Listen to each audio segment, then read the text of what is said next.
que é este daqui. Ódio de outra vida? Será? Vamos ver. Olá, boa noite, Aninha. Acho que vai ser um pouco longo.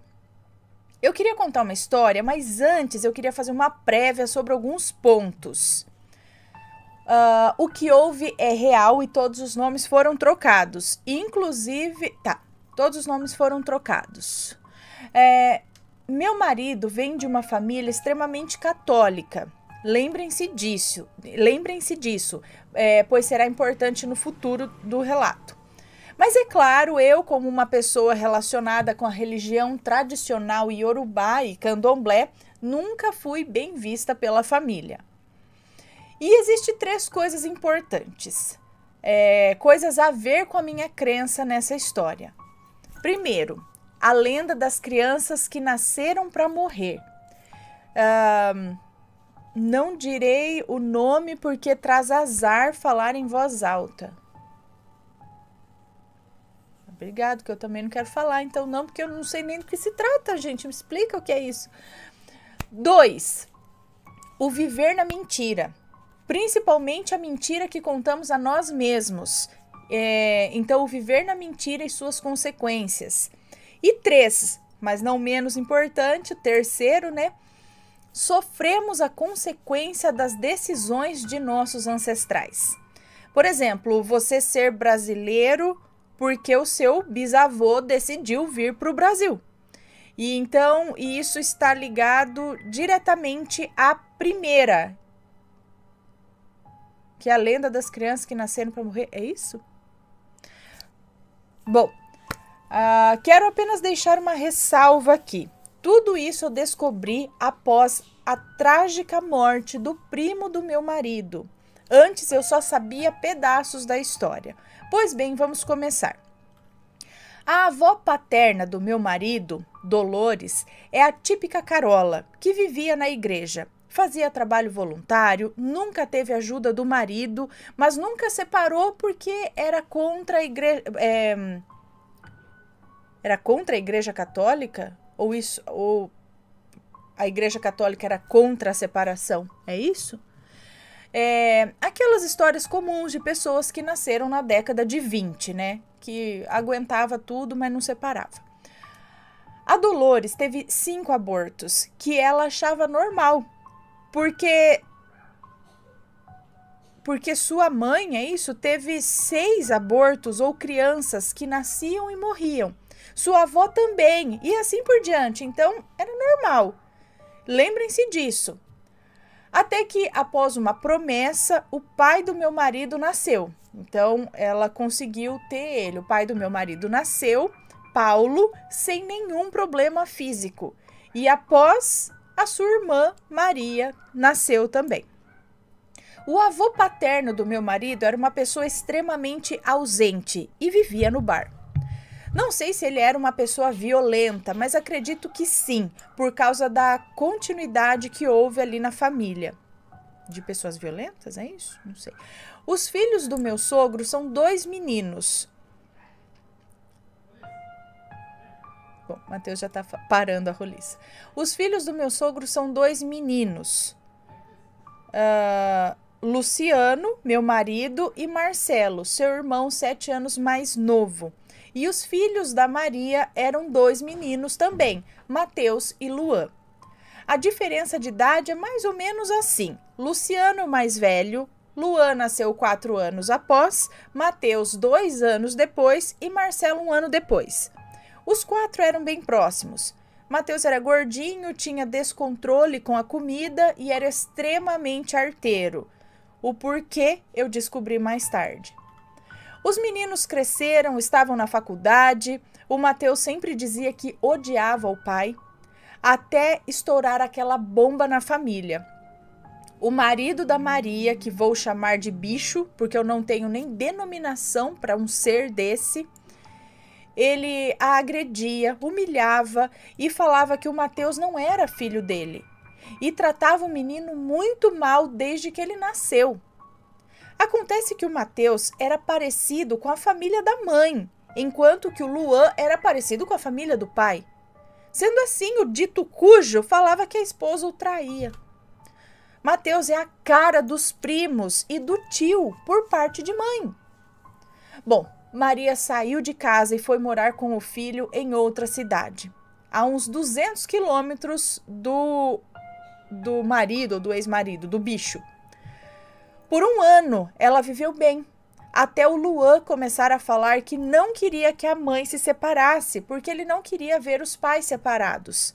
Ele já tinha mais de 20 anos de idade, tá? E a Dolores, sua mãe, deve ter falado que não deveria se separar também por conta das coisas da igreja. Isso eu suponho, tá? Porque a Dolores, ela fala tão bem do bicho, diz que ele é um ótimo genro, mas é como se quisesse passar panos quentes na situação, sabe? E esse Luan foi para Nova Zelândia logo depois. E eu nem vou comentar, tá? Bom, falou para voltar, não sei o quê, mas arpou. A Maria voltou com o marido e o Mateus ficou arrasado, coisa que só descobrimos depois.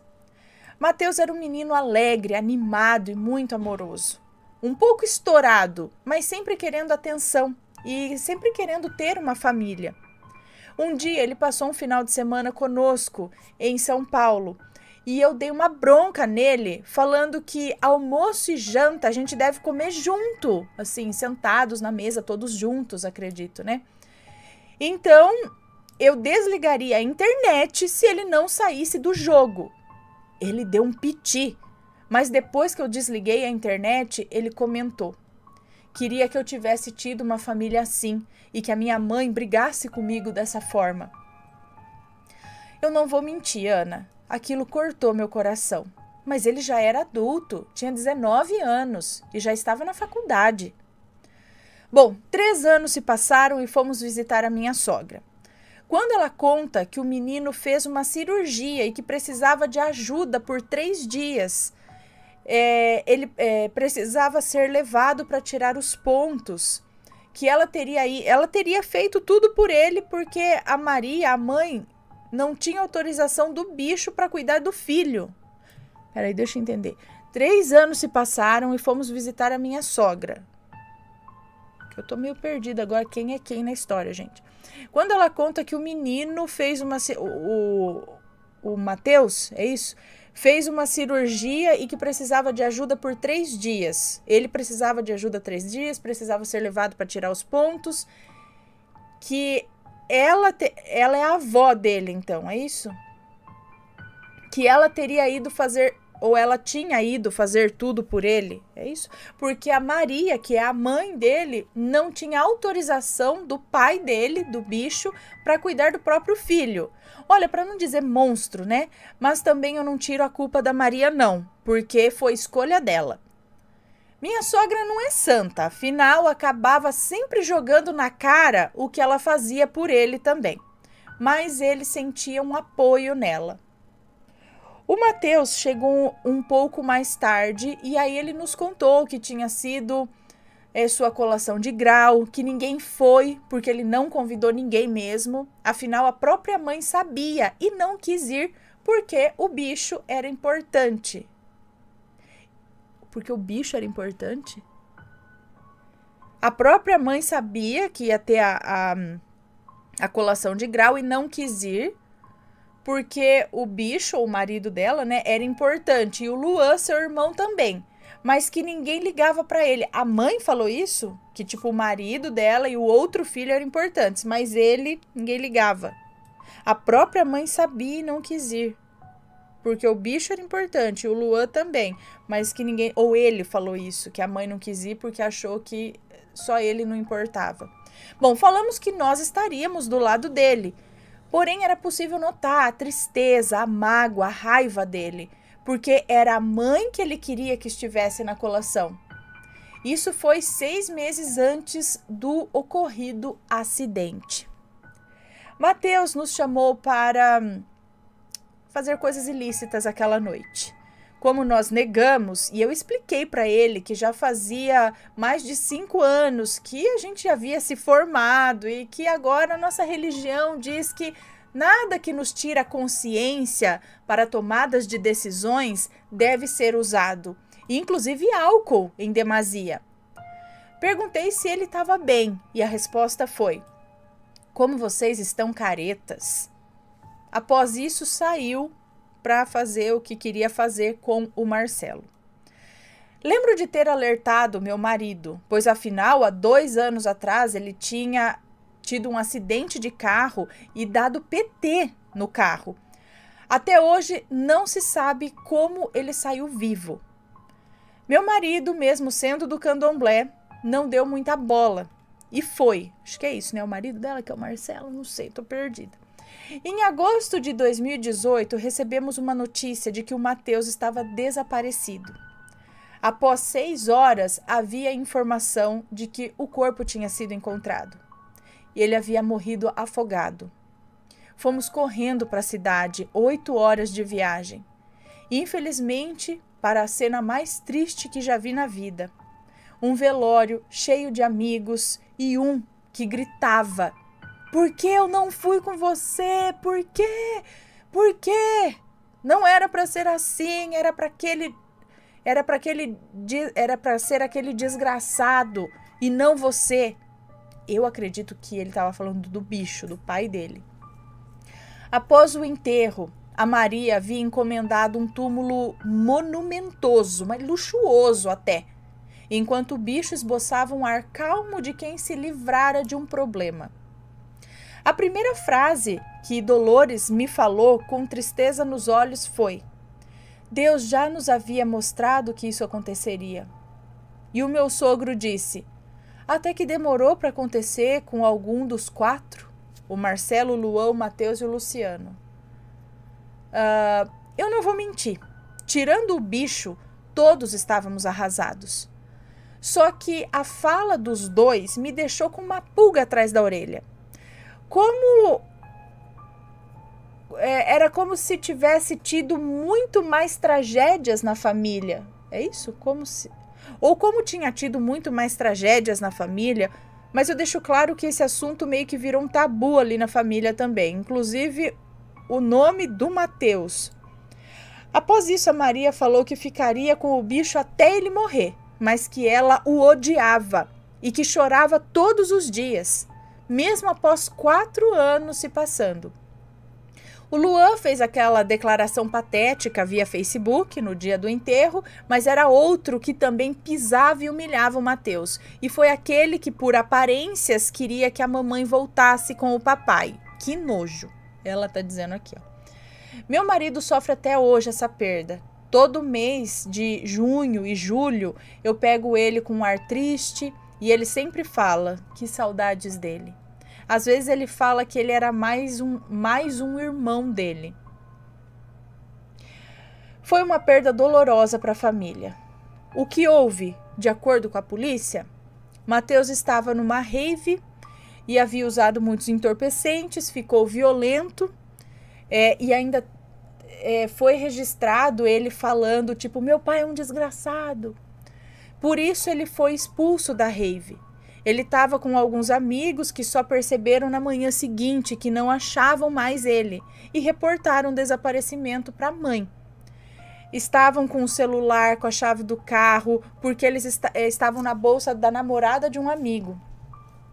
Matheus foi andando, descalço pela beira da estrada, quando achou um rio, mergulhou e não subiu mais à superfície. Matheus fazia trabalho com crianças carentes e estava no último ano de faculdade.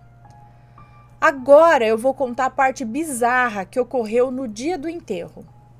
Eu não posso entrar em cemitérios, a não ser quando alguma coisa desse tipo ocorre.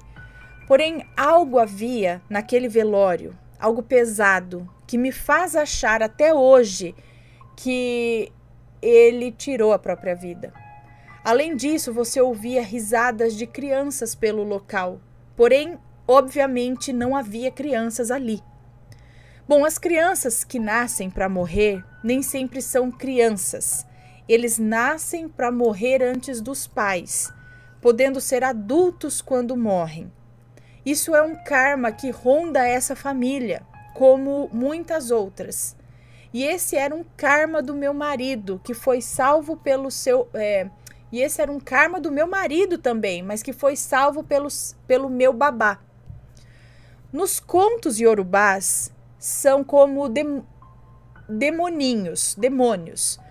Não da mesma forma cristã. A visão deles sobre esses demoninhos é bem diferente. Eles existem para punir aqueles que são maus através dessa maldição, onde toda geração daquela família perderá alguns ou todos os filhos. Esses demoninhos são uma família que se apresentam como crianças. Dizem que às vezes, quando você olha no bambuzal, você vê os olhos vermelhos deles, principalmente se você for um deles encarnado. Nem toda criança que morre antes dos pais faz parte disso, tá? No caso da família do meu marido, eu sei porque já haviam avisado. Quando fui abraçar a Maria e o bicho, eu tive uma intuição para não abraçar ele.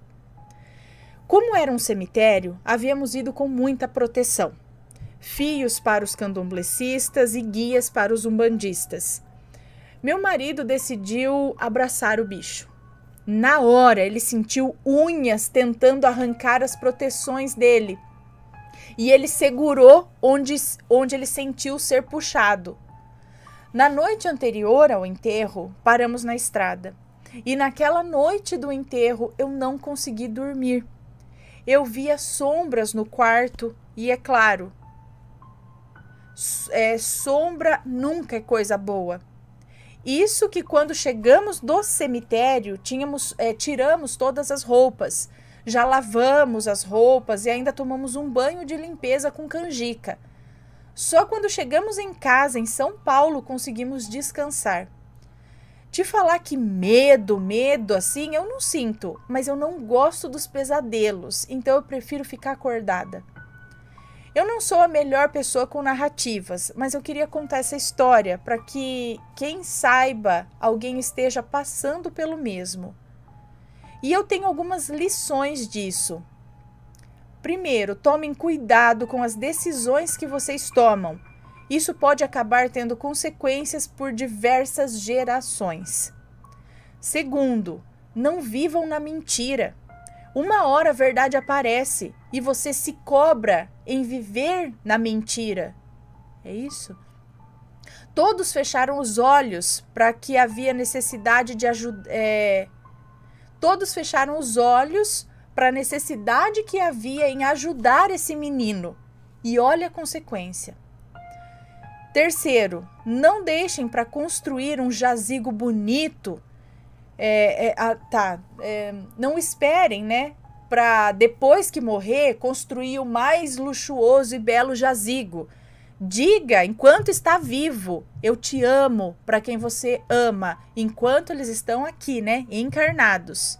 Haja como se amasse a pessoa. Não fique com raiva e nem ódio de quem se ama. Peraí, então se você ama uma pessoa, haja condizente com isso, com amor.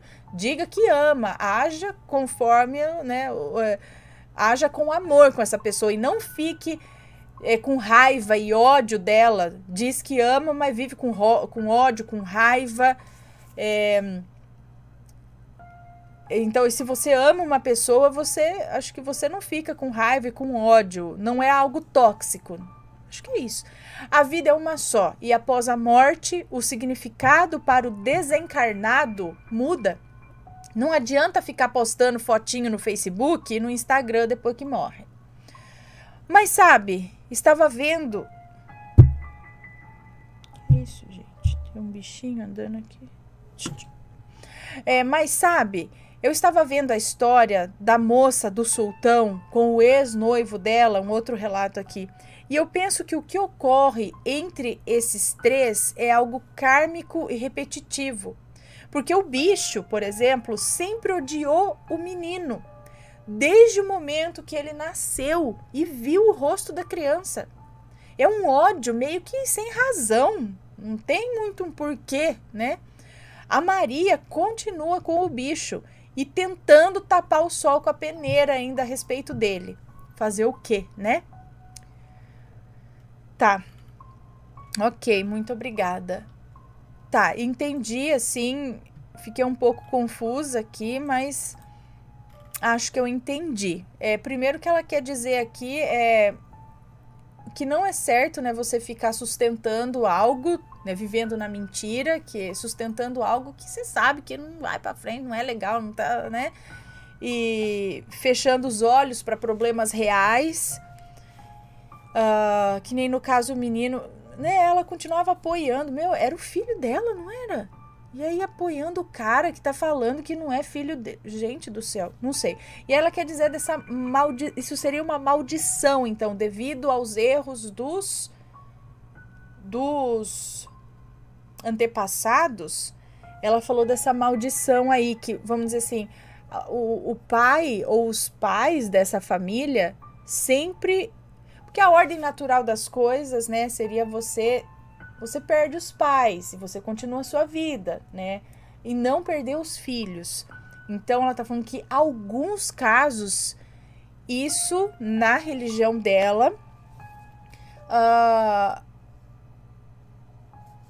é uma maldição de que você perde os filhos, não importa se é criança, se são bebês ou se já são adultos, mas você vive para ver o seu filho morrer, é isso? Então, em alguns casos, isso faz parte de uma maldição. Desses demoninhos aí que se mostram como crianças. É isso? E às vezes eles vêm como essas crianças. Eu não entendi direito, falar a verdade. Se alguém puder me explicar melhor depois sobre isso, que eu nunca ouvi falar também. Deixa eu dar beijo aqui em você.